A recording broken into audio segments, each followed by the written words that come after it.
Welcome to another episode of the Protein Bros Podcast. I am your host, Jeff Wassmer. With me, as always, my co-host, Kyle Combs. What's going on, guys? And today is an awesome day. We have a very special guest, Sir John Ott, Making us both look tiny. owner of Yep Strength. If you guys have not heard of Yep Strength, you can find it at any of the sports nutrition retailers in Kansas City, including Supplement Superstores, but also available at a lot of different gyms. Tell us about the gyms real quick, too. Yeah, we are available at Element Fitness. Mm-hmm. We're available at Flex Fitness. We're available at some of the different foundation locations. Mm-hmm. We're available at a lot of the spots you can go to get it. Yeah, dude. So. Dude, he's been blowing up.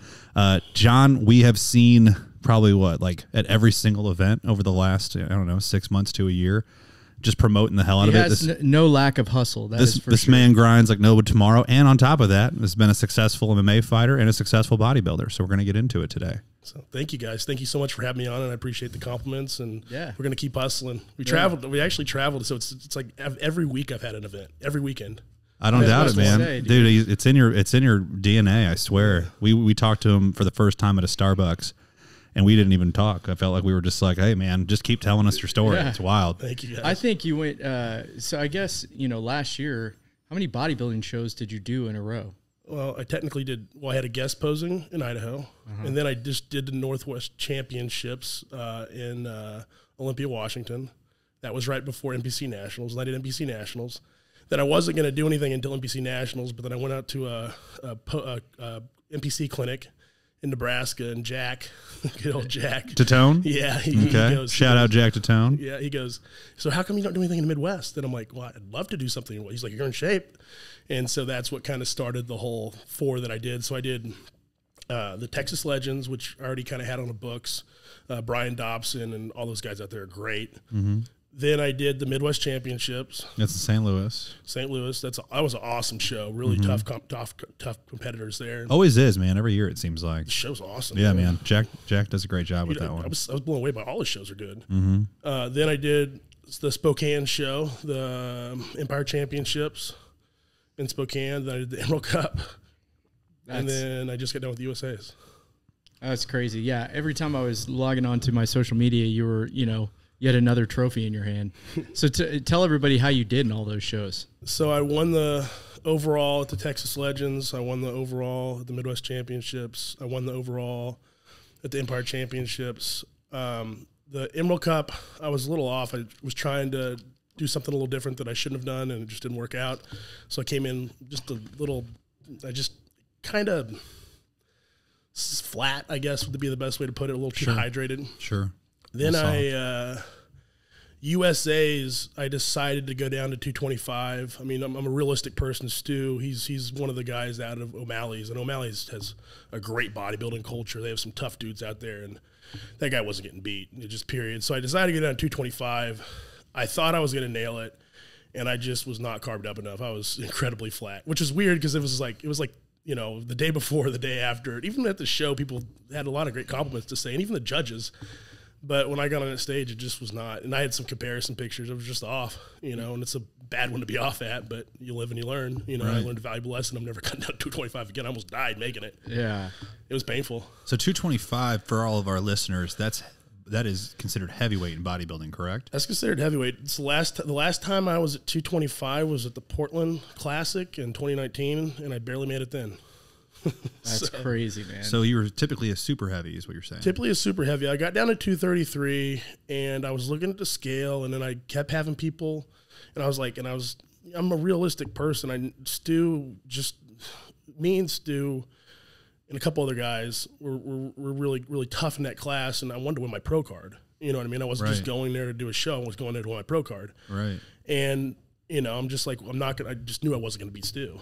Right. And it was how it was. And so I saw the 225 class, and there was a lot of tough competitors there too. Sure. But I felt like if I could make the weight and if I could carb up enough, I could make it. And we started to carb up, and it was going really well. And then I just got worried I was eating too much, but I was just burning through stuff so fast. Yeah. I've never seen my metabolism go so fast in its life. I barely made weight. So I got down to 233, and that's when I made the choice to get down to 225. And I just started cutting my carbs in half because my metabolism was pretty crazy anyway. I was still at like 370 carbs when I was at 233. Wow. Jesus. So I cut it in half, cut it in half, cut it in half, 0, no food, no water at all. Made weight. Then I started carbing up, and as soon as that food hit, it was, and I was like, okay, I got this. I'm gonna look good. Yeah. And then I was trying to be careful with the water because you don't want to be like can't go too far. But at that point, I just needed to keep eating, and I didn't, and it just didn't work out. Yeah, you know? So wild, dude. What's crazy is like in bodybuilding, you know, you can work your ass off for, you know, the 12 weeks leading up to it, and it's like you don't know until you try, especially with like cutting down, you know, to a different weight class. Because carving up, you know, some people take a couple days to carb up. Some people can carb up in 6 hours. Some people can handle a lot more water than other people. It's like you don't really know until you do it, you know. And if you hadn't, you know, cut down to 225 since 2019, you know, you're kind of like, oh, your body's like, what the hell are you doing? Let's to see me? how this goes. The no food, no water part was just foreign territory. Yeah, it was brutal. It was really brutal. I did not realize how bad it was going to feel. Like I had done a lot of tough weight cuts. Like the first time I made 185. When you were fighting? When I was fighting, it might have been, it was probably actually a little more difficult. I don't know. It was pretty bad the first time. My little brother was like worried about me. I remember he picked me, he drove me there to the weigh-ins and picked me up. And he's like, are you going to be okay? And I started drinking these carbohydrate. Do you remember the Gatorade carbohydrate drinks? Like they were just a long time ago. I was like chugging those things. And my body was twitching. And he's like, are you okay? And I'm like, just give me a few minutes. Let me drink some cold water. Yeah. No big deal. That's crazy, dude. So let's talk a little bit about your fighting career too, because before that you were a wrestler, correct? Yeah. And so you were a professional fighter as well. Yeah. How long were you fighting for? So I fought so by the time I was 19, I had won 11 fights in a row. So from 2006 to 2000, I don't know, 7 or 8. Sure. So pretty quick, I'd won 11 fights in a row. And I was going to college at that time, and they kind of frowned upon that. Because you were wrestling in college. Because I was wrestling in college at 107. Sure. But you were also fighting on the side. Yeah, it was a great hustle. Fun, yeah. Yeah, the whole thing was you can't make money as a collegiate athlete, so they'd give us tickets, and then you could sell tickets. Right. And I was selling the hell out of tickets. You know, it was a pretty good gig. It worked out well. And we were selling out all the shows around here, and it was a great time of my life up until when I turned pro. I'd say I definitely learned a lot. I lost some of my focus when I turned pro. Not because it's easy, like as an athlete, you know, especially once you start to get people like looking at you and like, oh, John, he's a good fighter. It's easy to get pulled off into the wrong crowds, or especially when bars are paying you to show up after your fight to have a fight party and, you know, giving you free alcohol. Yeah. You know what I mean? Right. You get to be a, you know, celebrity that night. Yeah. Yeah. It's cool. And then what I really learned from that, though, and I haven't drank since 2016, not because I didn't have a drinking problem, just because I know if I'm trying to get to where I'm going, you know, that's just something I can't do. I have to be very disciplined. I have to be very focused. I have to be very regimented. You know, these people, I think that genetics is a part of it, but I really think that if you really look at the cream of the crop, the top athletes, what really sets them apart is their discipline. Like you look at Kobe Bryant, man, like that guy was like unbelievable. Yeah. Mama mentality. Wake up in the middle of the night just to shoot free throws. Yeah. Yeah. He's obsessed. Have you read the book, Relentless? Yeah, Relentless. I read it 9 times. Dude, it's such a good book. Such a good book. I literally read the book 9 times. Have you read his new one, Winning? I have read Winning twice. I haven't read Winning yet. I haven't read Winning yet. Yeah. But Relentless is like, oh, dude, it gives you like a little insight into, you know, Kobe, MJ. How the upper echelon, you know, performs and, you know, what kind of focus and discipline that they have. It's crazy. That story of, there was a, you know, Jason Williams, the point guard from Duke back in the day. When he went pro, he said he was up there shooting free throws like on a road game, and Kobe came into the gym and they were both shooting at the same time. And that like classic story, he tells it on TV all the time. But he's like, yeah, we just both kept looking at each other like who was going to be done first. And sure enough, they were shooting free throws for like 4 or 5 hours, and just no one wanted to turn in the towel first and say I'm done. And so Kobe came over to him. He's like, dude, are you almost done? Like, come the fuck on, man. Just unbelievable as far as like, you know, that level of competition, you know? I got a great story. Like when I was a kid, I had a coach named Walt Tolson, Little League. So I guess kind of when I was growing up, my parents got divorced, kind of went through some struggles, and I met this coach named Walt, and he had a big influence on my life. So Walt, like, he every playbook had never give up written. He pushed us really hard, like harder than you could push kids now. Yeah. We had this territory. It was called Bomber Hill. It was in Blue Springs. We'd mow the lawn. We'd draw a B on the hill. It was the whole 9 yards. And I remember one day he had us running this hill. And he had us, the whole team. And I don't remember whether it was we lost a game or had too many penalties or what. And it was raining. Is this football or baseball? I'm sorry. Football. Got it. This is football. We're running up and down this hill. And we just keep running. And I'm like, wow. We just keep running and running. And finally, kids start stopping. Like, they can't run anymore. And he just keeps running us and keeps running us. And it got down to there was like 3 of us. Yeah. And we're just like, oh, shit. So we're going. And then finally one falls off. And finally the next one falls off. And I was the last one running the hill. And I remember he had a conversation with me about that. He's like, if you can take that and apply it to your life, he's like, you'll be successful. Yeah. He's like, at the end of the day, he's like, there's too many people that they start something and they just never see it through, and they just don't put all their energy into it because they get distracted by so many other different things. And I got a tattoo after my divorce. It was a bomb that says "Never Give Up." That was my first one. That's awesome, dude. Yeah, that is cool. Yeah, youth football, man.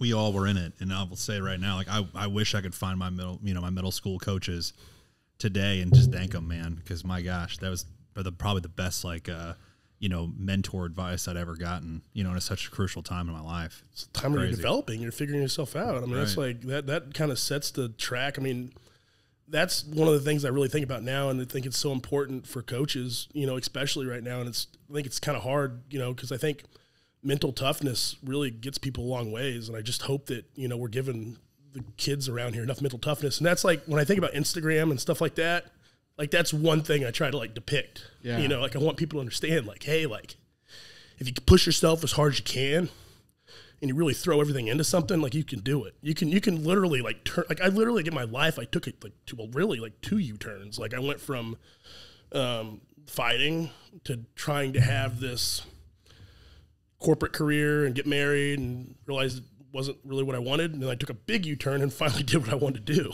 Yeah. Which is the bodybuilding side, or is it the business side? Bodybuilding and business. Gotcha. Yeah. I think, at that age, it's learning to suffer and realizing that, like, there's benefit to suffering. When you're a third grade, or, how old were you when you were running those hills? Fourth grade. Yeah, third or fourth grade. And it's like during those times and being like, pushing yourself to that limit, that's when it's like you're really kind of setting the stage for like your pain tolerance long term, your pain tolerance in the future. And we all know that, the more that you can endure, especially that's with anything. If you're trying to be successful, if you're trying to, be better in a sport like bodybuilding, if you're trying to be successful in just, any kind of athletics, the more that you can endure for a longer period of time, typically you're going to find more success. And, like I said, during that point in your life, it's so important for kids to get involved in, youth sports. Was that coach probably the most influential mentor that you had, in your life growing up? A few. So one thing I'm fortunate about. So I had he was the first coach, Walt Tolson. So when I was wrestling in high school, I was at Blue Springs South, and I wanted to go to Blue Springs, and there was this whole ordeal about it. Finally, I was able to transfer there my senior year, and I specifically went there because the team was so good. Don Bradley was my training partner, which he's still this far away from the Olympics. Like, I mean, there's one heavyweight though now. It's going to be really tough to beat, but he's beat him before. And but Coach Mike Haggerty, which I actually just saw. I used a scale before weigh-ins. I wanted to make sure my scale was right. So I went and met up with him in his Airbnb now, and my scale was right on, so that was good. But Mike Haggerty and Matt Cox. Now, Mike Haggerty and Matt Cox, they're both different, and they kind of suited each other well. But what I learned from Haggerty was really the importance of technique, and just like how far it can get you. Because, I was always been a brawler, and he really took time to slow me down and say, hey, like let's really like clean this up. Like I didn't have bad technique, but to be a really good wrestler, I mean, I won 55 matches my senior year. Yeah. I lost 2. Yeah. That's wild. So I think I still have the record. Was one of those in state? I lost my state championship match my senior year. Of course. Sorry for twisting that. No, it's all right. Yeah. It was brutal. I can only. I will tell you too, man. I grew up wrestling, and you know, football's tough. Baseball is not really tough, but wrestling, it's not tough. Baseball. Hey man, just let Sal Frasilla hear you say that again. Dude, it's not tough. It's not tough. You couldn't even put wrestling and baseball in the same category. I'm not saying baseball is not a skilled sport or difficult to do or actually like impossible to do, because hitting 100-mile-per-hour fastball is like impossible to do. But wrestling is a totally different sport, dude. Wrestling is, as far as just, you know, the amount of you know, energy it takes to well, am I not talking into the microphone? As far as like the amount of, you know, I lost my train of thought. The amount of energy, wrestling and energy in baseball. Yeah, but wrestling, I'm sure wrestling basically set the stage for your pain tolerance now and being able to, you know, go down to no food to make weight. Well, I mean, dude, how old are you? 34. Yeah, so you're the same age as me. And back when we were in high school and even when I was in kids club, you know, I was cutting weight all the time. You know, I remember many times when I was in kids club, you know, having to watch what I was eating, you know, in high school, and, you know, but now they have weight classes and they can't, you know, they weigh them at the beginning. Testing. Yeah. They have hydration testing. They weigh them at the beginning of the season. But yeah, anyways, that I'm guessing that wrestling is kind of like a starting point for, like, you know, your life now. I would say, yeah. So I'd say Walt first, then wrestling. I was the guy in the bathroom eating canned tuna. Yeah. Literally, I was like, I go into the stall in between classes because I didn't want everybody to smell it. You know what I'm saying? I'd open up that can, I'd throw it in my mouth, and go to the next class. Dude. I was very regimented then, actually. Yeah. Kyle has some glory stories when he was bodybuilding, where we'd work in the store together, and he was eating cans of chicken, and he was just like opening cans of chicken and just eating that with like a business card because he wouldn't bring a fork. He'd forget to bring a fork. So he was just like curling up a business card, eating canned chicken out of it with yellow mustard, and that was it. I was about to say that's still his life, you know. John's like, "Did you need another can?" He's like, "Dude, I still do." Mustard is the delicacy of bodybuilding, bro. Yeah, yellow mustard. It's only what, 5 calories? It's 0 calories.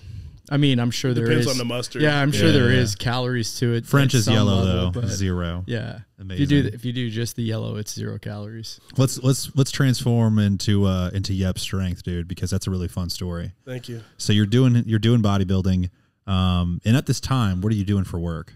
So I was working for GNC. I was a district manager. I was out in Washington. I'd done really, really well. That was the worst district in the company, and I took it to the top.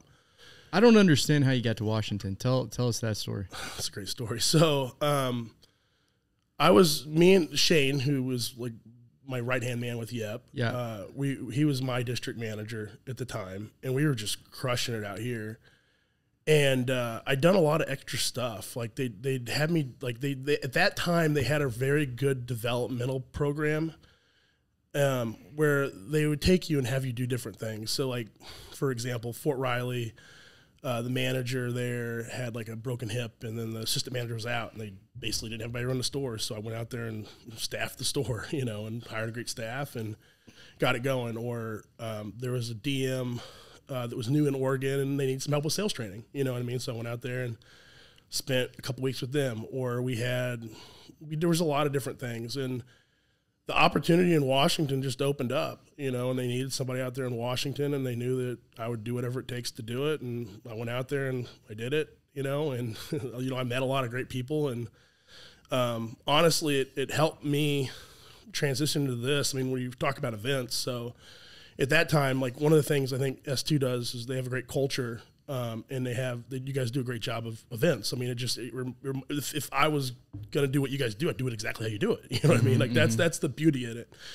And that's like what I saw as soon as I came back here. I was like, the first store I went to was the Lee Summit store. Mm-hmm. I walk in and it's like Micah and Dylan. You guys got like an all-star staff in there, you know, and that's pretty much what I had done out there, you know, in a different, you guys own it, of course. Like I was a district manager, but you get to that level, though, you have an ownership mentality. You have an ownership mentality. It's yours. And I'm sure it started when you were just working hourly. You know what I mean? Oh yeah, for sure. I've always been obsessed with supplements. So when I was if I think back to my first memory, like in life was my dad. He got this weight bench, and it had the nice plastic covered concrete weights. Oh yeah, and he set it classic. And he set it up in his bedroom. Yeah, my mom was of course pissed about it. Yeah, and I remember going in there, and I just thought those weights were the coolest thing in the world. I was like, oh, what are these? And and he'd let me work out with them. You know what I mean? So I thought it was so cool. And then to kind of just transition forward, when my parents got separated, finally I just was able to move in with my dad. And he had lost his job. He worked for GST. It was a steel company, and they shut it down. And he was helping somebody flip houses. And he was in a house, and he found Arnold's Encyclopedia of Modern Bodybuilding. Classic. Yep. And he took it home. And I read that thing cover to cover. Yeah. Like covered, and I just got obsessed with it. And then I wanted to bodybuild, but I was like good at wrestling, and you know what I mean? And that's kind of what transitioned me into supplements to begin with. Then with Yep, so in October 8th, 2016, specifically that day, I'd done a lot of soul searching. I just wasn't, I felt like You're I wasn't 28 years old. Yep. Right.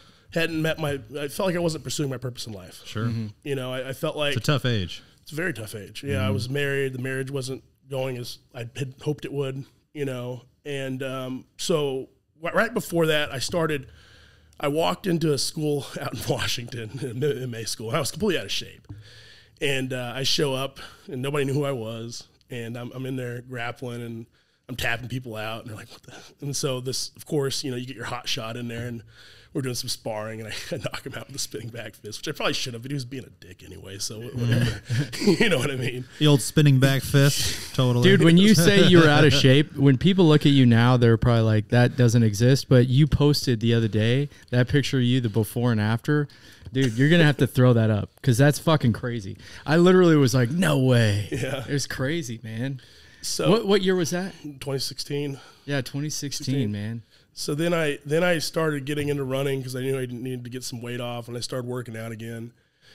And I did this half marathon, or no, I did a 10K, and that just got me like took me from 0 to 60 real quick, because it was funny. I was like targeting people. Like, I gotta pass this guy. I got to pass this guy. Got to pass this guy here too. And I'm going, and I get to that finish line. I'm like, I'm dead. I can't feel my legs anymore. I wasn't in shape to run it as fast as I did, but I did. And after that, I started reading Relentless. I started just watching tons of different YouTube content. Like, I've always watched YouTube stuff on like Ronnie Coleman and Jay Cutler and all that stuff. Sure. I got really into Rich Piana. You know, one thing about Rich that I think was really good is he always was very honest, and he always had a good message. And he was the first to do that. He was the first guy to like come out and be like, "We're bodybuilders and we take gear. I'm going to like lay it out for you. Like, this is the lifestyle that we live." And you know, you remember how taboo it was at that time? R.I.P. Rich Piana. By the way, he was the first person to start putting that stuff out there. Yeah, I remember like it was kind of. He kind of got the benefit of like the shockingness of it to the general population, but then there was another crowd over here that was just kind of like, thank you, somebody is like actually being honest and sharing how he goes about it. You know, not to mention he looked like an absolute freak. Dude. He was an absolute freak. He normalized guy liner as well. He did normalize guy liner. Let's give him a shout out for that. Yeah. So I'm kind of formulating this thing in my head. Like and for me specifically pre-workout, I've always been like a pre-workout connoisseur. Sure. Like, I drink every pre-workout. My first favorite pre-workout was this stuff called Nitrobolic Extreme. And it was the first one I tried. It was in a purple container. Muscle Tech? Nope. Purple container. That's a good guess for the name though. Nitrobolic Extreme, and the cup and the container's purple. What was the name of the company? I don't remember. EAS? No, it wasn't EAS. It was out there, and it was the first product I saw with L-Norvaline in it. Oh yeah. Ultimate Nutrition, was it Ultimate Nutrition? Purple? Wasn't Ultimate either. Damn. I can't remember. It was the first pre-workout that other than No Explode and whatever was out that the NO Shotgun. NO Shotgun. Yeah. I took, dude, the first time I took, not to cut you off, but the first time I took InnoExplode, I went and bought InnoExplode when I was like 16. And you remember how like all the advertisements used to have Ronnie Coleman on it? Yeah. And so I was looking at it and I was like, dude, I don't even know what this is, but that's Ronnie Coleman. And this stuff's going to make me look like Ronnie Coleman. I went home and I read the back of the label. And if you remember the old InnoExplode, it used to be like 1 to 3 scoops. And I was like, well, shit, I'm doing 3 right away. Not knowing how much caffeine was in that son of a bitch. I do 3 scoops of that. I take it down. I go into the gym. I start working out. It's about 10 minutes before I go back out to my car. And I'm like, dude, I can't even like sit still. I couldn't work out. I was like having an anxiety attack. I had no clue. Like at that point in my life, I hadn't had any caffeine. I hadn't had like anything. I hadn't taken any supplements outside of whey protein. I was going like off the wall. It was ridiculous. And then you were like telling all your buddies, you got to try this stuff. I don't think so, it's man. Amazing. Freaked me out, so dude. I don't think I took it again for like a month because I was like, holy shit, what is that? And you remember it had that huge proprietary blend, so you're like, I don't even know what the hell it is. It was a 20.5 gram scoop of mystery. Yeah. Incredible. So I'm looking at it and I'm like, dude, I don't know what any of these ingredients are. It was like a protein scoop. Fucked me up. Of just God knows what. And then they would tell you, you know, my story is I'm 19 and I just get this job at Supplement Superstore, right? And from the very beginning, all I'm told is like this InnoExplode stuff is like junk, more or less. But it's going to make you feel awesome, right? So this guy across the street from me, who's also super into lifting, he's like, dude, I'm about to get huge. And I was like, what'd you get? You know, he pulls out InnoExplode and Cell Mass. The combo, I did it. Yeah. I did the combo. I did the combo, He's holding too. them like 2 newborn babies in his hands, like just like, oh my, like holding them up like they're Simba of Lion King, just holding them up like I'm about to get so jacked. Bro, these are like steroids. And I was like, hey, dude, there's no calories in those. Yeah. I don't know how you're going to get any bigger. You got to eat, bro. And he's like, dude, you have no idea, man. He's like, I got a buddy who put on 10 pounds on just the Cell Mass. Yeah. And I was like, okay. It does have creatine monohydrate in it. But at the time, it was creatine ethyl ester malate until they got sued. Oh, yeah. Well. You know what's funny, though? The concept, this is still a huge problem in the fitness community, and I talk to people all the time, where they do not realize how important eating is. Like they think they know, like I recently was working with a guy, and he was eating 1 meal a day.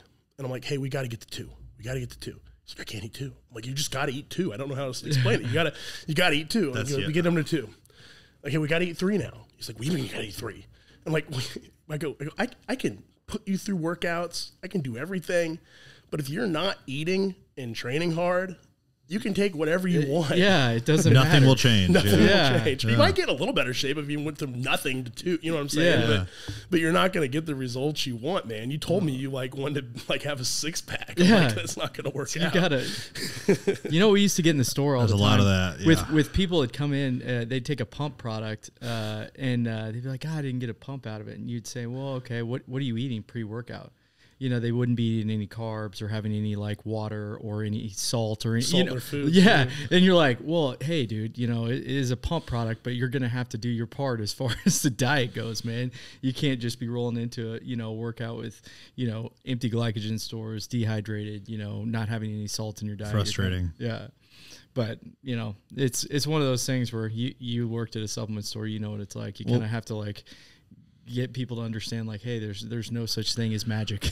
And that's the most important part of working at a supplement store. Yeah. That's what changes people's lives. You got like that's like that's one of the reasons I'm doing what I'm doing right now. Yeah, you know what I mean? Because it's just like that's the key. Then that's what makes your guys' store stand apart from other stores, is because you guys actually have people doing that, living the life, and talking to them about it. And it's just the key, I guess, is being able to create that connection and be able to get them to buy in. Yeah, educating on all aspects, not just what you're selling them, but hey, here's all the things you got to do to combine it to actually get the result you came in looking for. Correct. And that was a novel idea at the time. Whenever whenever I first started working at Supplement Superstore, that was like what made me want to stick around and trying to turn it into a career. Was because I was like, man, if I only had this information in high school, whenever I was like training for football every day, like my God, I worked out like for a living for 4 years, basically. That's all I did was train. God dang, I wish I'd have known any of this stuff, because unfortunately, and this is not to trash GNC, because there's so many locations, some were great and some weren't. But the one that I went to when I was a kid was not great. And they told me like, yeah, man, just get something like this, and just sold me a thing of glutamine. And that was it. The only thing I took. So here we're transitioning to the next part we're kind of getting into. So I'm reading this book, and I walk into a GNC store, right? Mm-hmm. And it was the one in Blue Springs. It was the old location off of 7. They closed down.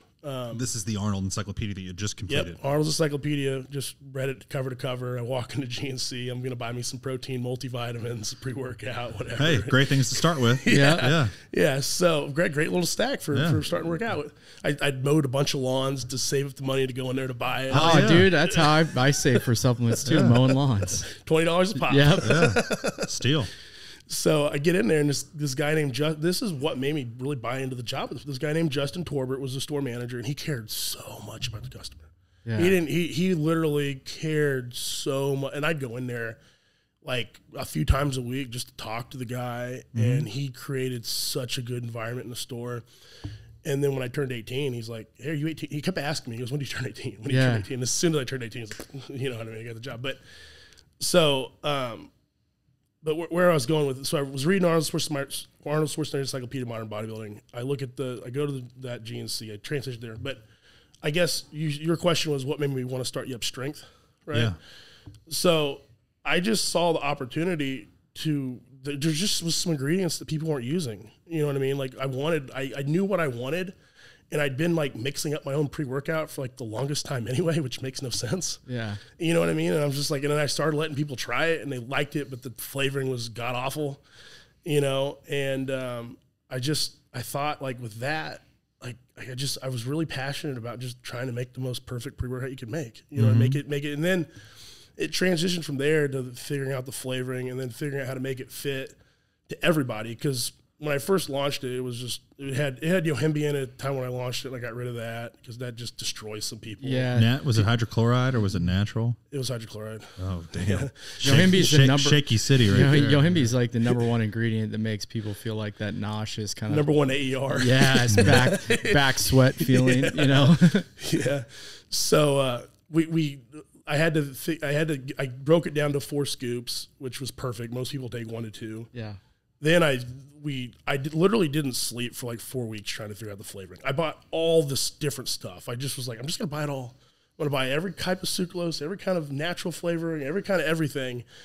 And I just laid it all out, and I'm like, I'm going to go with this until I figure out how to make it taste amazing and not have any calories. Yeah.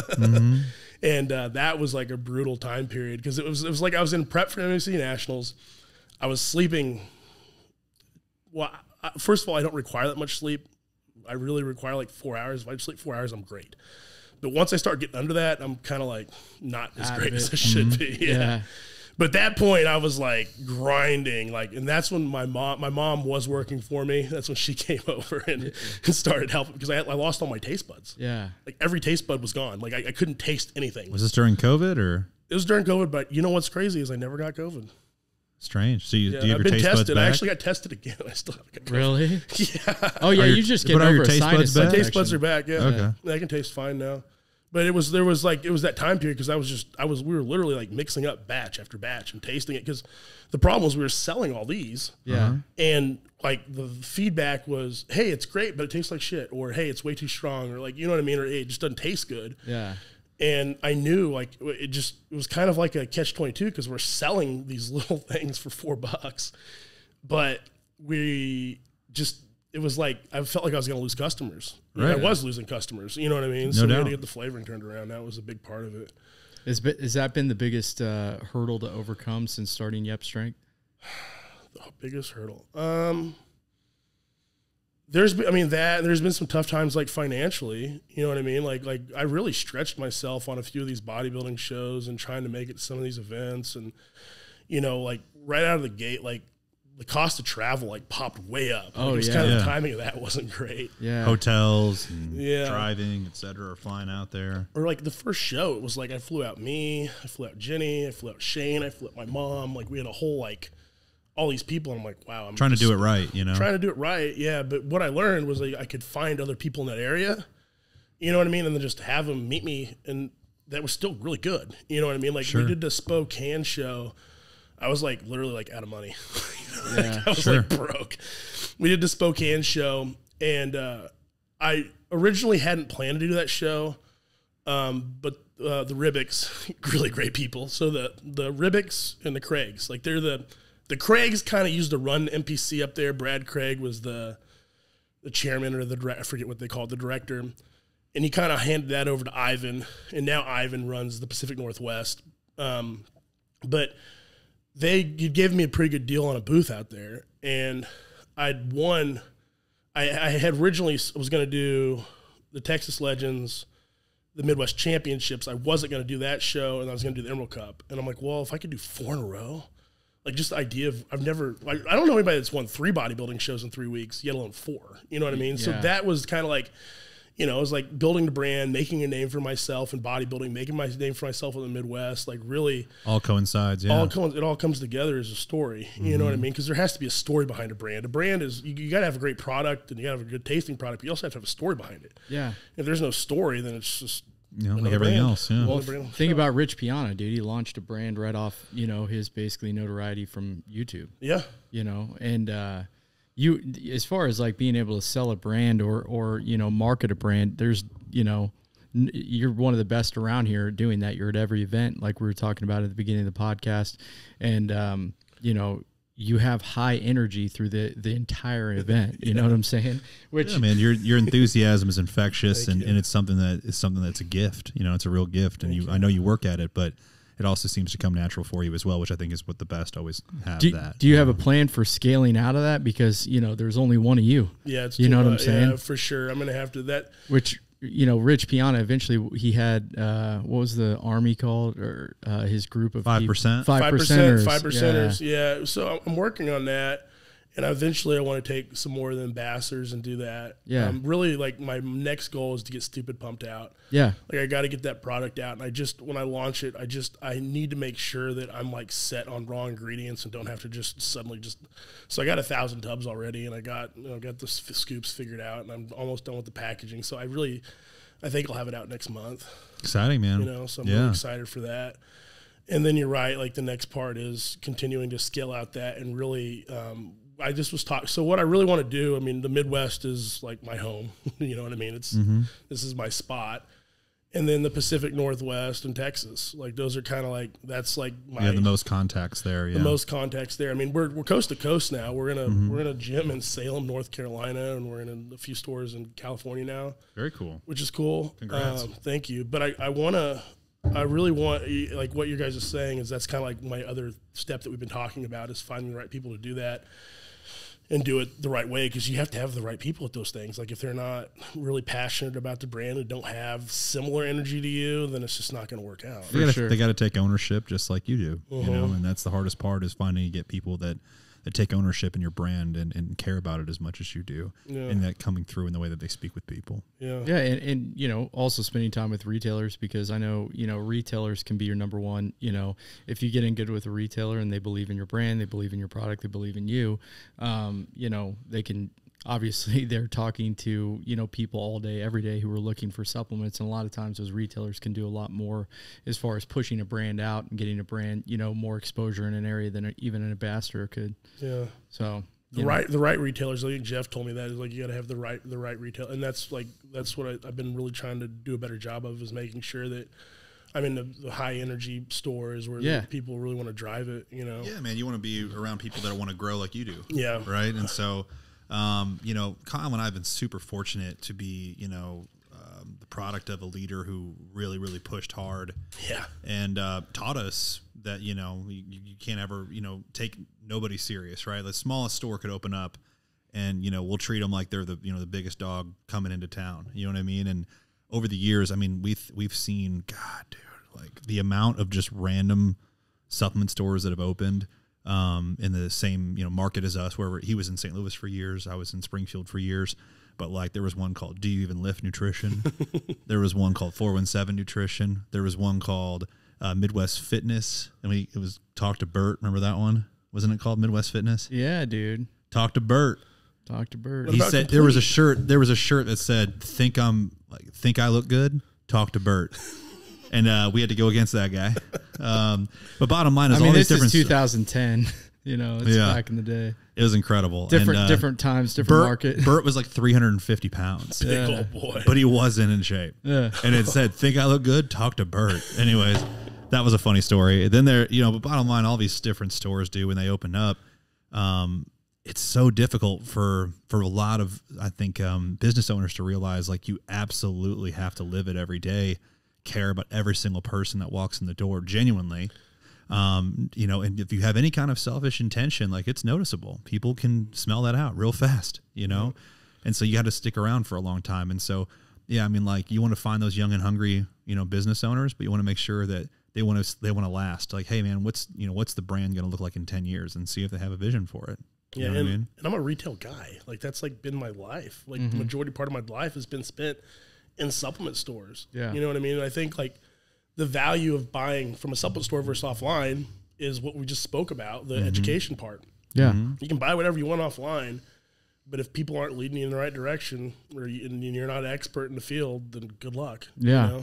Part of the other thing that we try to teach to our staff is that it also gives you an opportunity to keep a customer. So if something happens to me, like, I don't know about you guys, but when something doesn't work out that I've bought offline, it's a pain in the dick for me to get it back to them. Like, I have an inflatable pool that had a leak in it that I'm literally supposed to send back to Amazon that's just been sitting downstairs for way too long, because it's just a pain. You know what I'm saying? Like, I like the idea of, if I want to solve this problem, I can just get in my car, go there, and talk to somebody, right? And so that's another fun piece of retail, is that, like, you can still walk in, bring your whatever thing that didn't work out, and they'll work with you. Well, dude, also, in the world of pre-workouts, people love trying new stuff. Proteins, a lot of times people are going to stay pretty consistent with, same with vitamins and things like that. But, like, pre-workouts, people come in and they're like, hey, man, what's something that hits really hard, blah, blah, blah. And if you're in good with a retail store, they can be like, hey, man, this one's awesome. It's got yada, yada, yada, and can kind of go through and be like, you were taking this is a little bit of a step up as far as stimulants go. Give it a try. I think you would like it. You know what I'm saying? And if you're in an online world, basically you have to pay more money to get that kind of recommendation, to get basically put into the algorithm to where it's getting recommended before anything else. Yeah. So it's a cheaper way of basically getting your name out there as far as a brand goes. Now, what I'd like to ask you is, because you've talked to other retailers and you have such a great retail background, and we could really talk, this could be a whole separate podcast alone, is just, who else impresses you? Because I appreciate the kind words you always say about us, and we genuinely appreciate that. But today I'd like to talk about just the other retailers that maybe impress you, and what is it that they do that really you think is either unique or, maybe something that's just extremely, something that you value, at a high level. So there's a guy named Big Dan, and he owns Big Dan Nutrition up in Washington, Oregon, Idaho. He has a few stores. He's expanding really fast. And Big Dan is doing kind of the same things you guys are doing, where he started from the ground up. I mean, literally, I was talking to the guy the other day at like 2 o'clock in the morning. He was building a cash wrap in his garage. Wow. And so, you know what I mean? Like, for the guy to call me he called me at 2 o'clock. I think I'd sent him a message, and of course, the guy's still up, and he calls me. Yeah. And I was in a locker room, and I was about to go pose, practice posing. And he calls me, and but Big Dan, like, again, like, he's a community guy. He's an NPC guy. He literally. So what was funny is I was always at all the bodybuilding shows when I was with GNC up in the Pacific Northwest, and they decided to cut funding to that. And then Big Dan just slid right in. Mm-hmm. And then as GNC closed stores, Big Dan was like, oh, I like that store. Oh, I like that store. Hey, John, what do you think about this store? Because I'm gone now, you know what I mean? Yeah. So he's smart, you know what I mean? And then Big Dan also has good staff, you know what I mean? He hires the right people. Yeah. So Big Dan's Nutrition, Kamikaze's smaller, but I really like Kamikaze Nutrition. It's like Beard Milk is the owner's Instagram name. I always call him Beard Milk. His name's Jerry. Beard Milk? Dude, he has this big, like, he looks like a Viking. He's a bodybuilder. Yeah. He's a bodybuilder, and he's a prep coach. Yeah. He also is just about to open a gym up in Oregon, too. He has a supplement store. He's about to open up a gym. And he lives the life. You know what I mean? He lives the life. He cares about his customers. He he's always trying to get like the best products in. Can we get back to milk and why that makes sense? Beard milk? Why is milk in there? We got to know. Well, he also owns like a line of beard oils and there you stuff. go. So I think that might have something to do with it. Respect. Yeah. This guy's quite the entrepreneur. Oh my gosh. This is Big Dan? That's beard milk. Oh, beard milk. Is that, what's his actual name? Jerry. It's because if he eats a bowl of cereal, he's going to get, milk on his beard. That's exactly where that had to come from. Yeah. We had a beard guy come into our store, K2, his name was like K2 Snowboard or K2 Boardman. Oh, yeah. Remember him? Yep. This dude was, he was part of a beard club. It was like a beard society, right? And it was like something where he had like an award-winning beard, and it was like down to his nuts. Like it was unbelievable. But he would come in with this manicured beard and talk supplements with us all the time. But he was a super nice guy. Yeah. The beard community seems to be really genuine. Yeah, to get back to what you were saying before, that's a big thing as far as like supporting the community. That's something that we've always been like really mindful of, is that, the bodybuilding community is important to us. The CrossFit community is important to us.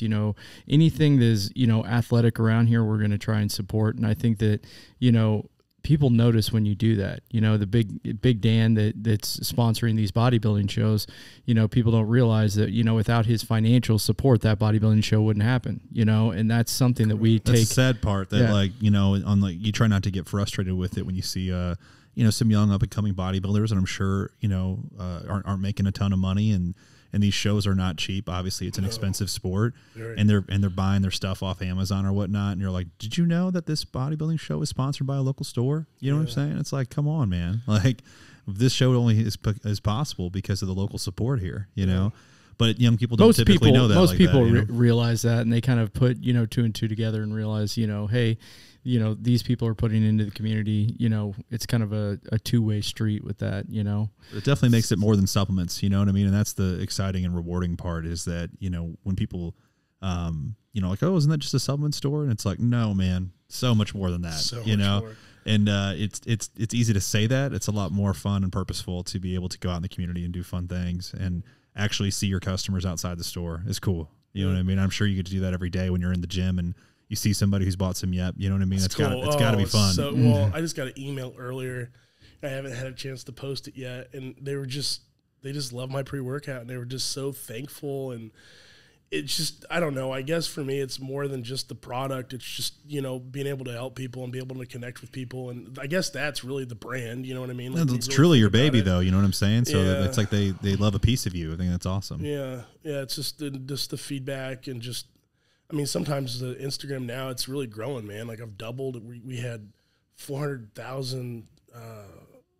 We had a 400,000 reach last month on Instagram, on between Instagram, Facebook, and all the channels, which is pretty huge. Yeah. We look at there's a chart, and it's like when I start, and then it's like up here. That's awesome. It's like, you know what I mean? So like, I know exponential growth. Yeah. You're like, I don't know if this is good, but it looks pretty damn good. Damn good. Yeah. Right.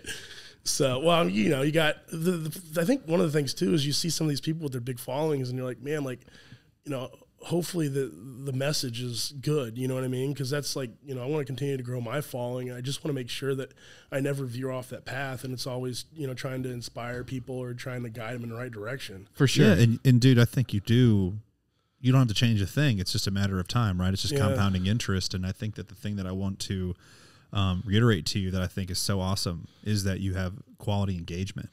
And so it's like, you're not too cool to respond to those comments. You're not too cool to, hit up somebody who hashtagged things Yep Strength on their posts and hit them up and say, thank you for taking Yep Strength. You know what I'm saying? Like, I see the support you give others as well. And I think that just never goes unnoticed. And so it doesn't matter how big you get, engaging with your following is a huge deal. You want to know what's crazy? Snapchat, man. Snapchat world is like, so I for a lot of reasons there, John.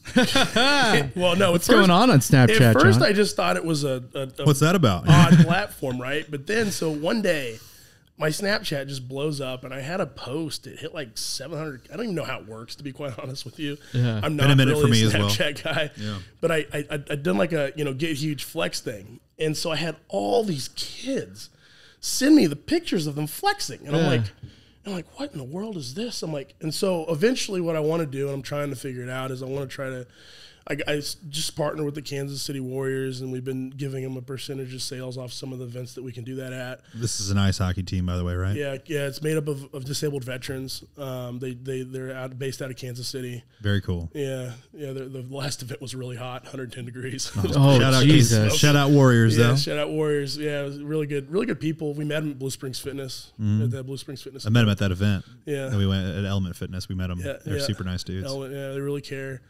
But somehow I want to connect the flex for, I don't know, I'm working, that's something in the background. Make a filter, something like that? Make a filter or somehow lead to donations to drive a charity. Very cool. I think that would be cool. Yeah. You know what I mean? That's just an idea. I haven't really. But part of the community aspect that we were talking about, and, this is a different kind of question, but I wanted to get into this too because of your years at GNC. Yeah. And now that you're not there, it's like we can talk about this organically, and I just want to know, what is it that you feel like is, it was in 2020 where they declared bankruptcy. A lot of their stores have closed, but we have good ones here in Kansas City. I believe there's still 8 locations open, maybe more. I think Kansas. The Blue Springs one is pretty popular. The Blue Springs is pretty popular. It was really popular when I hired this guy named Hunter Hamilton, and he ran that. Now he's with the franchise side. Or you told me that, yeah. Yeah, and then after Hunter, I'd put in this gal named Mata. She was good. And now I think this girl named Bree's there. I'm pretty sure. This company, though, like GNC as a company, what do you feel like has contributed to them? Because at one point they were at 6,000 locations. And just to everybody that listens, to be clear, like, that is so unbelievably difficult. We are at 30 locations. Yeah. And I think, they're at Vitamin Shop's at like 600 or something like that. Right. Vitamin World at one point was only at 460 locations. Yeah. You know what I mean? But 6,000 for GNCs. They're inside of CVS's. They're inside of Targets. Their brand is incredible. Yeah, their brand recognition is incredible. That's what I mean. So yeah. the problem, I think that they've gone in kind of circles. I guess is it's always the worst. It was the gold card. Now it's Pro Access, and they put so much of their focus on these membership programs, and it's great. There's good benefits to it, and there's some healthy things to business to it. But the problem is, the focus comes off of the customer and educating them on supplements to, I have to hit this number of Pro Access or I'm not going to have my job. Yeah. You know what I mean? Isn't like you're signing these people up for like a monthly subscription? Is that right? Yeah. So Pro Access, it's like it's a year-long subscription. And what happens is they have a Pro Access event every quarter or month, or I don't know what they're doing now. And you also get this small box of samples sent to you. It's a decent concept. I think there's some things they could do to enhance it to make it better, but then you got to think about the store count alone and the number of people in it. Every time you add something to it, it's an exponential expense. Yeah. Right. But the problem is that they're just so focused on that program and they're so focused on driving it that the customer focus, the education focus is off. And that's what you've seen over time with GNC is they've gone up and down through product education, customer focus. I mean, customer focus is always something that they say is a focus, but you can feel it working for them when it's not as much of a focus anymore. For sure. And you can feel it as a customer right off the bat. Oh, yeah. It's, when there's any kind of like hard commission and you have, somebody breathing down your neck, like you better hit this, then it can put out of whack the customer experience. It's unbelievable too, in the sense of like, because we've been doing this now. I'm on year 15 of working in supplements. It's just that, yeah.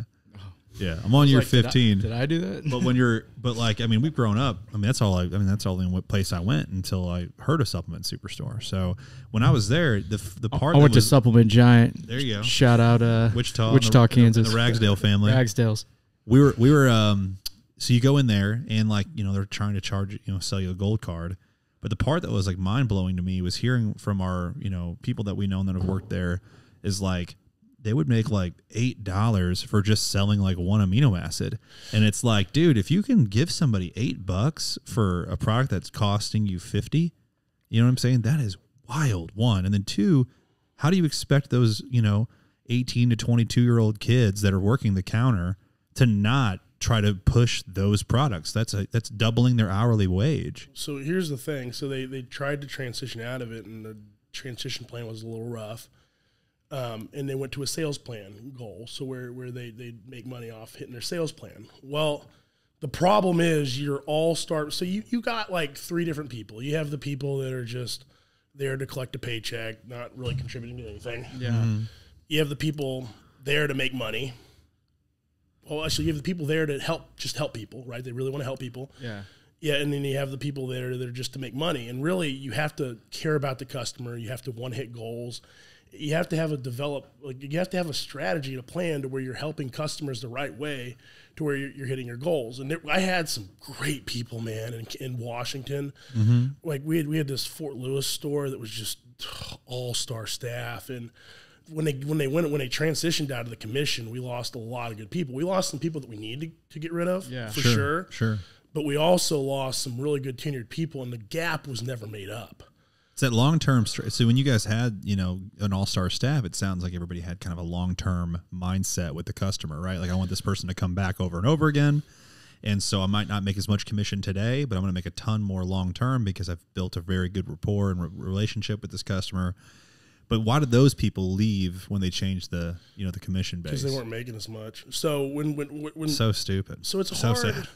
So this is the thing. So you got to think the average district manager has 20 some odd stores, right? Okay, which is wild. Which is crazy. You can't even go. You could basically go to like one a day. I was about to one say, a month. If you've read Extreme Ownership, he talks about how you can't have more than 6, I believe, without losing complete control of what you're managing. So you got to hustle, man. You got to. For me, what I had done great in Washington is I had built a really good team, and I had some of the best people working for me. And I was really fortunate for that. And then kind of as things unfolded, so at first they had me do another, my goal was to be a regional director at that point. I wanted to be a regional director, and they were having me do other things. They had split my district up to where I was running Reno, Nevada, and part of Washington. That was part of when I started Turnaround Reno. But as I did that and they handed the other part off to other person, some people left. And it is very hard to run because the culture is everything. You guys know the culture, the people in the stores, like that's everything. And when you have a commission system, and a lot of district managers, I think, had a really hard time of being able to find that balance where they could stay customer focused, not just agenda sell, and then run the loyalty program, the Pro Access program, all that stuff. So then they got rid of it and they transitioned into the sales plan program, which I thought was a great idea. But the problem was they didn't make the incentive heavy enough, especially for the part-time people, which, I mean, as you guys have full-time people in your stores, that's a genius idea. Yeah. You know what I mean? Like that makes a huge difference. You know what I mean? So you got these people fighting for hours, and it just really messed up the environment in the company. And then we went through COVID. And when I was going through COVID... So you were still working there through COVID? Let me tell you about COVID. Yeah, dude. Wow. So hold on. So I'm there during COVID. The first thing they do was they shut down all the stores in Reno, because they did shut down in Vegas.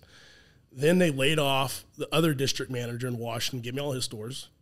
Then they laid off the district manager in Alaska, gave me all his. At one point, I had like 80-something stores. You had stores in Alaska? Were you going up there? I was running all of Alaska. And yes, I was going up there in the middle of COVID. What? It was crazy. Alaska's beautiful, by the way, if you've never been. Yeah. Go to Soldotna. Go from what's the name? I can't. Anchorage. Go from Anchorage to Soldotna. It's like Jurassic Park. Really? You drive out and you open like, whoa. Is this winter time or is this summertime? This is summertime. This is like, I want to say springtime. Got it. You drive out there, and there's one road in, one road out to this little store in the middle of nowhere. Unbelievable. And it's like a 3-hour drive. Apparently the last Blockbuster is also in Alaska. Yeah. You go there too. Sorry. But so while this is happening, like my first job actually is to close stores. So, and the company's going through bankruptcy. So as soon as I get this other guy's stores in Washington, his name's Ian, really good dude.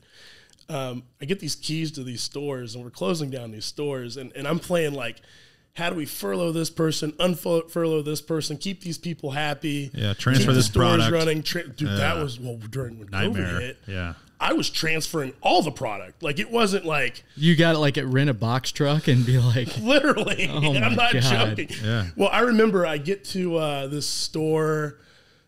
was it by a Navy store? Where was it at? It's closed down now. It was in this terrible mall, and everything was supposed to be ready to go. But the problem was they transferred everything, but they hadn't ran the transfers, so the transfers were expired. Right. So I had to like rerun the. Oh my gosh, man! Me and Kyle have a list of those kind of stories of like, oh, it's like midnight and you have to start over. You know, like, oh, I'll be up here till 6 a.m. Okay, yeah, that's classic. Thankfully, we've only had to move one store ever.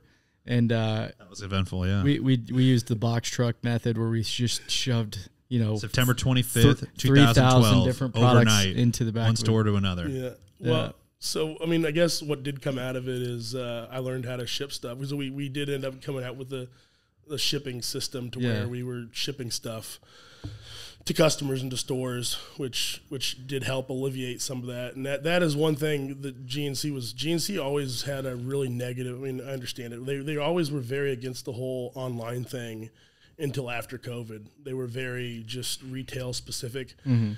And they had trouble like really transitioning into the whole Omni thing. So that was one thing that came out of it is they opened up like ship from store and stuff like that. That was a good program. What's crazy I've heard recently is that they're struggling is, corporate is undercutting the franchises online. Mm-hmm. And so someone's coming in saying like, hey, I can buy it off of your website for $10 cheaper than in here. And, franchisees are like, well, I bought it for that price. So I don't know how to handle, what do you do? The franchisee system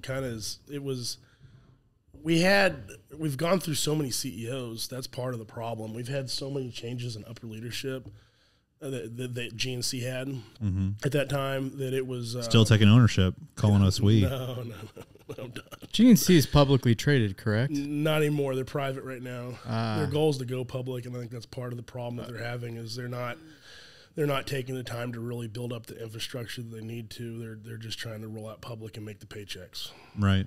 Before they call it quits. It's only a matter of time. Yeah. I think that what I got out of that, our 20-minute conversation about GNC that I wasn't expecting to have. Yeah. We were asking the questions, dude. But I think the big thing out of that is like why it makes sense to me now why you're so focused on relationships and why you're so focused on culture, because I think you saw what negative culture can do to a company, and I also think you saw the positives of what a good solid relationships can do for a company and genuinely pouring into your community. Yeah. You know what I mean? And I feel like you do a great job of that. And my last question for you honestly is, do you feel like it's possible to do it? You know what I'm saying? Like to go full circle and get your pre-workout in GNC, because I'm rooting for you on that. That'd be awesome. That would be crazy. I think it would be awesome. I think it would be something that I eventually. Well, what's funny? So, there was a point where I was kind of already knew what I wanted to do, but it was before I moved to Kansas City. I was traveling with our VP, and we were having a conversation about being a regional director and what that looked like, and I just didn't like it. I just didn't like how it looked. And I think also too is like the influence, you know what I mean? Like, even if I was a regional director, like, I still feel like the influence I'd have on the company wasn't enough to really create the kind of change and move the needle. You know what I mean? Now, yeah, I think it'd be great to have my product in GNC, of course. I mean, that would definitely make me a lot of money, and it would bring them something good, and I think a lot of good would come of it. You know what I mean? I think, well, what's really interesting and what I've seen from learning is anytime one of your channels goes down, whether it be retailer or whether it be Amazon or whether it be online or whether you change something in your marketing, it affects everything. They all link together. Like it's pretty crazy. I mean, like when you get a big retailer like y'all, it boosts your brand. Or when you take a product off Amazon, it hurts everything. Mm-hmm. You know what I mean? Like the smelling salts are probably like one of the things we sell the most off on Amazon. We had a problem a while back where we'd made a mistake and we didn't have it on there for a while, and it hurt every channel, because I think SEO, so search engine optimization, it affects that, because when people go on and search and it comes off a channel, whether it be a retailer that has it in their store and has it online, or whether it be you or whatever, it's everything just kind of comes together as one in building a brand. Like it's pretty crazy. Yeah, it's you got to have a brand strategy. Well, brand awareness. brand. Yeah, it's just the more people can see it, whether it be through you, an ambassador, a store, another channel. I think that's been like kind of the biggest thing for me, and because you're always trying to make everybody happy, right? Like Sure. I want you guys to be happy. I want I want to be happy. I want people to be able to get my product. Like I have people that ask me like in weird spots. They're like, "Hey, ever gonna get a retail out here?" I'm like, "Let me screenshot that and find me a store." You know what I mean? Yeah. So because honestly, like personally, like I'm a fan of wholesaling as much as I can because it gets the customer can get there easier. Yeah. You know what I mean? And then they walk into the store and then it's helping somebody else grow their business. Mm-hmm. You know what I mean? And then hopefully I don't have a full line yet. You know what I mean? They need other stuff than just pre-workout. Let's just face it. You know what I mean? So hopefully when they go into that store, they buy some other good products to help. Mm-hmm. What's the next product after Stupid Pump? It'll be a EAA, BCA kind of combo. Nice. And I got specifically people want the apple fire in it and the strawberry lemonade. That's a good one. Flavors. So yeah, the people just want to sip on the apple fire. I honestly, man, like, yep, it freaking lights you up. If anybody is listening to this and hasn't tried it, you should definitely try it. S2 carries it. Go to S2. Yeah. Go to S2. Seriously, like I appreciate that. I got one question for you. Do you have any hobbies outside of bodybuilding and building this business? Are you an avid fisherman we don't know about? No, Do you like to disc golf? Terrible at golf. Probably terrible at disc. I mean, honestly, like recently, in 2016, I kind of like. It's been really interesting because I've just buried myself just so much into it. No, man, but you didn't bury yourself. I would say, like, let's spin that positive. Yeah, You've hyper-focused yourself. I've hyper-focused myself so much, and I love what I do every day. That's the thing. Like, it's not really repetitive at all, but it's the same type of things, but I'm really just pouring the whole life, all I've wanted to do was bodybuild. And I just obviously just got pulled away from it in so many things. And I've always wanted my own supplement line since I walked into the first GNC store I ever walked into. I was like, man, that'd be so cool to be able to like be, have your own supplement line and be able to be a bodybuilder and be able to actually drive it yourself. Like that's that's a pretty cool, unique thing. There's not a lot of, there's some bodybuilders that have done that, but not like, who's the most successful bodybuilder with their own supplement line? Cutler? Chris Bumstead. But Cutler's out now. Okay. Chris Bumstead. It's not Chris Bumstead's line. It's not his line, but it's like his. He's got ownership in it for sure. It might be Ronnie Coleman still with his pre-workout. Yeah, buddy. Yeah, buddy. As far as hit being his. Right. But it was Arnold's failed. Actually, we should all step back. It's Rich Gaspari. Rich Gaspari. It's Rich Gaspari. So what's funny, I've heard some crazy Rich Gaspari stories. So I heard he did the same kind of thing that I'm doing right now. Really? People told me that. They're like, yeah, Rich back in the day, he'd show up to all the bodybuilding shows and he'd be like, he'd come to a lot of them by himself. Yeah. He would just pimp his line out and show everybody the products and sample it. And so I was like, yeah, that's pretty cool. Yeah. You know who else used to be, we had their stuff was Lee Labrada. Lee Labrada. I was going to say Labrada is the other one, yeah. He's killing it with the shakes. Hunter Labrada. Oh, but really? now Hunter's killing it. Yeah, Hunter is a freak of nature. Here's a question for you. Who you got in the next Olympia? Who do you think is going to win it? Rami put out pictures yesterday, and he looked. I saw ridiculous. the Rami. I think Rami's going to be hard to beat. Yeah. I mean, but he's 335 with just shredded. Just like, dude.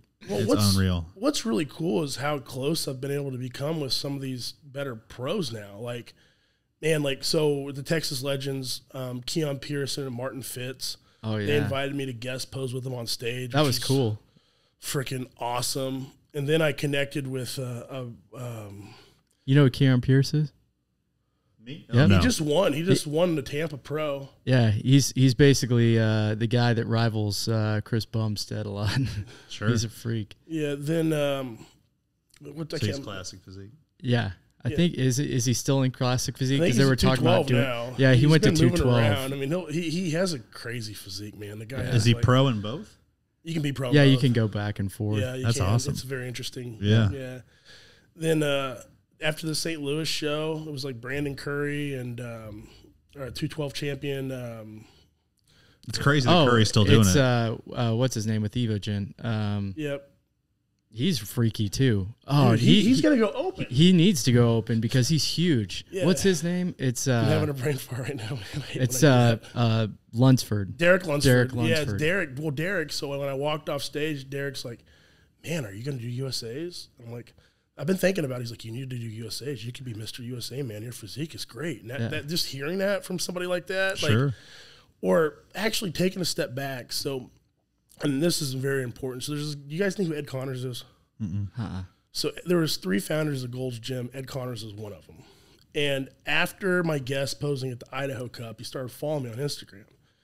And I don't remember, somehow we start talking. I don't remember whether I messaged him or he messaged me, but we have this like long conversation. And he just came out with this book called The Three Musketeers.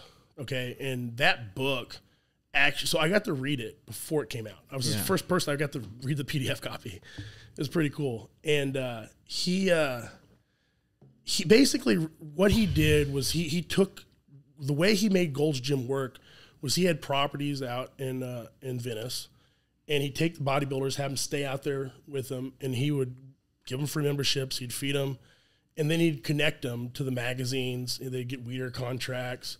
So, I mean, he worked with everybody from Jay Cutler to your best WWE wrestlers, like John Cena, like all of them. I think he helped like 200 and some odd bodybuilders become like, you know, very, very successful people in life. But I got his book, and it was really funny. I got his book, and I was reading his book, and I was about to buy A8. I was literally like I bought it off Carvana, and I put that on a deposit, and I'm reading his book, and I'm gonna tell Audi you, A8 for our listeners. Okay, yeah, I didn't buy it. It's a baller vehicle. I was about to say it's a pretty sweet car. I didn't buy it. I had an A6 before, but I didn't buy it. So I'm reading his book.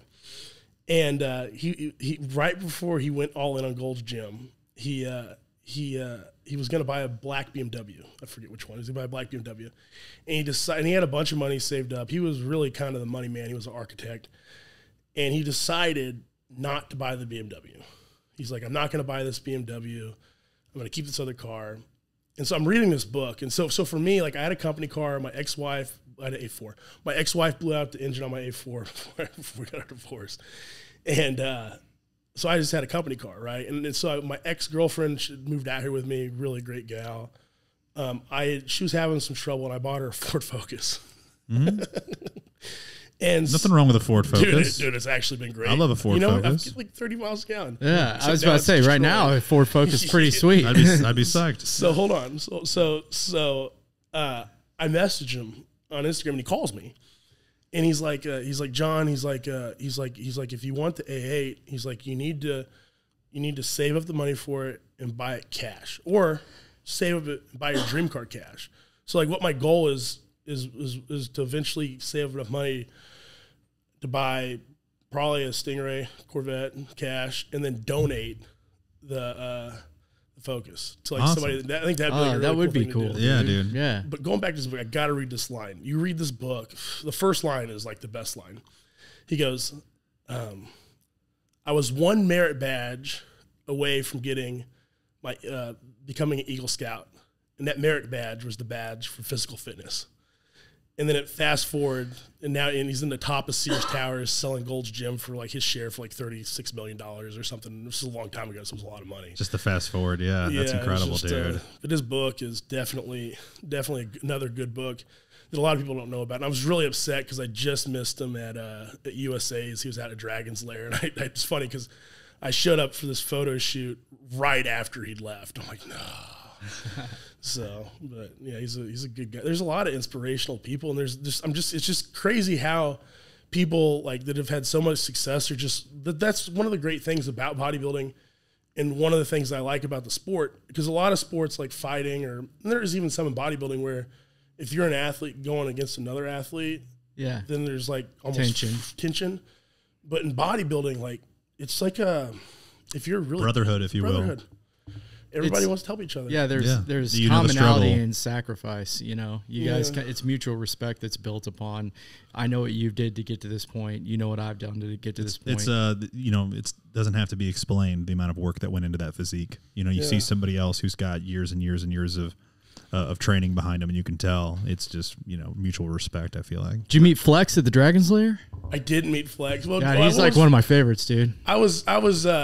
So after the show, I mean, I wasn't like super bummed out, but I wasn't like, I just needed a moment to like collect my thoughts and, try to figure, and, it was pretty simple. I'm fucked up. Yeah. You know what I mean? I don't know how else to put it. done that twice, and I know what I need to do, and I need to execute. I need to do what I know I need to do. Yeah. You know, Hunter was great too. Hunter came out to Kansas City, actually. He was at Flex, and I saw Hunter at like every single show. Yeah. Hunter's all over the place. Hunter's like booked. Yeah. Like, and he's a good guy too, man. He's just out guest posing at all these, you're saying? Yeah, Hunter was also at the Midwest Championships. Mm-hmm. Then he was also at the Emerald Cup. And I saw him at all. I went to a lot of other bodybuilding shows. Out of the last 15 months, I traveled 10 of them, or weeks. Out of the last 15 weeks, I traveled 10 of them, I think is what I'm at now. Holy shit. I've kind of lost count. But it was literally like Friday or Thursday through Sunday or Tuesday through Monday. Yeah. And just fly right back and like just keep going. And I'd always pack. This is the crazy thing because I'd always pack my cooler. Like I'd check a cooler on the plane, which is a great way. If you're a bodybuilder, you can do it. You can still stay on your meal plan. Yeah. You just got to be dedicated enough. I love it. The freaking TSA was probably like, oh God, here's this guy. He's got chicken and rice getting on here. They like to check my stuff. I love it when I see the little TSA checked your luggage thing in there. Yeah. And even going through the screening with your food, like I get checked every single time. I'm sure. In Alaska, I set off a bomb alarm. No shit. Yeah, I literally set off a bomb alarm. How'd you swing that? I don't know. It went off. Wild. So there was another guy, Raj. He's a photographer. He did the same thing. Really? He set off a bomb alarm with Yep. So maybe don't check Yep. I need to go to Alaska, dude. You've sold me on Alaska. Oh, bro, it'd be the perfect thing for you. I think I would be in. I love outdoors. All right, man. So coming to the end of the podcast, one of the last questions that we always ask, since you are from Kansas City, you're a Kansas City native, Blue Springs, which is close enough. The last question we always ask is, what is your favorite Kansas City barbecue? Oh, that's easy. I haven't had barbecue for a while, but you guys got it. And that was the exact one I used to go to. It's the one in Lee Summit. Jack Stagg Lee Summit. Stagg. And I like the big rib. What's the prime rib? What is it called? The big rib. Oh, I haven't had it for a while. They do have prime rib. It's a prime rib. It's the big. It's a big beef rib. Yeah. And I like the brisket. Nice. And I like the coleslaw. And I like that macaroni stuff they got. Like cheesy corn. Just throw it all in the cheesy corn. Just throw it all on there. Yeah. There's some unfortunately kind of not on your meal plan right now, sir. I would get so sick. Dude, when you get done with this prep, which by the way, we got to ask one more question, and that is, do you have another national show on the docket for this year where you want to actually, now that you feel like you know what not to do? Potentially. Yeah. Potentially. Don't want to call it out yet? Don't want to call it out yet. Right. The North Americans is what I'm saying for next year, but there's potentially another show I'll do. Nice. Awesome, man. So we appreciate you, dude. Thanks so much for being on here. Hey, Tell man, the listeners. Congrats real quick on your success as far as bodybuilding, your success as far as Yep Strength. Your story's just getting started though. Yeah, man. Yeah. You got a long ways to go, and I know that you're going to get there, and especially with what we were talking about at the beginning of the podcast, your drive, your enthusiasm for fitness in general and bodybuilding in general. I have no doubt you're going to be successful, long term. Can we have you back on after you win your pro card? Yes. Are you going to? I would love to come on. You won't be too cool for us? No. Okay. I saw James is coming on, man. So hey, hold real quick. Don't want to go longer, but that's what I was thinking of. Yeah. James actually. So what's funny? James Krause for our listeners. I remember me and James and a few other guys were some of the better guys in Kansas City coming up at one point. And I remember when I left to go to GNC, and I still followed his career for a long time, and I watched what he did, and that was actually something that really inspired me too. Yeah. And I remember when he went in UFC. I was like, he did it. Yeah. And I knew he was going to. James, though, he had a really smart career. He was very strategic. And I think there's a lot to take away from that. Mm-hmm. Just being strategic about your moves and slowing down and not just, you just got to be strategic and make sure you're picking the right moves. I mean, it needs to be a move that's going to help you with your goal, but to grow your brand and also, if you're an athlete, to improve as an athlete. For sure. What I respect about James is he's smart as far as fighting goes and coaching goes, but he's also smart financially. Very smart. He realizes that, or I think he realized early on that, you can't fight forever. Yeah. And there's he not was a lot of planning- fighters that are getting a lot of help like that, and so Yeah. I think it's another wrinkle of what he does so well as a coach and a mentor is helping these young guys who are getting these, $50,000 paychecks minimum. You know, when they do a UFC fight, like what to do with it. Yeah. As soon as you get it, because everybody wants to blow it. Yeah. So it's pretty cool. I've done it with Lashley. Yeah, I've done it. easy to do, man. All right, dude. Tell everybody where to find you. Okay, Ott Smash on Instagram, Yep_strength on Instagram, John Ott on Facebook, Yep Strength on Facebook, on TikTok. We have a Yep Strength TikTok. We also have a Ott Smash TikTok. And then on Snapchat, I think it's Hot Smash. I don't know. All good. It's on the Snapchat. I'm gonna try those this other stupid ones. pump. Snapchat's blowing up. All right, cool. Appreciate you, brother. Appreciate it, buddy. Thanks so much for being on. Yep. Thank you Thank you, guys man. so much for having me. I appreciate it. No problem, dude.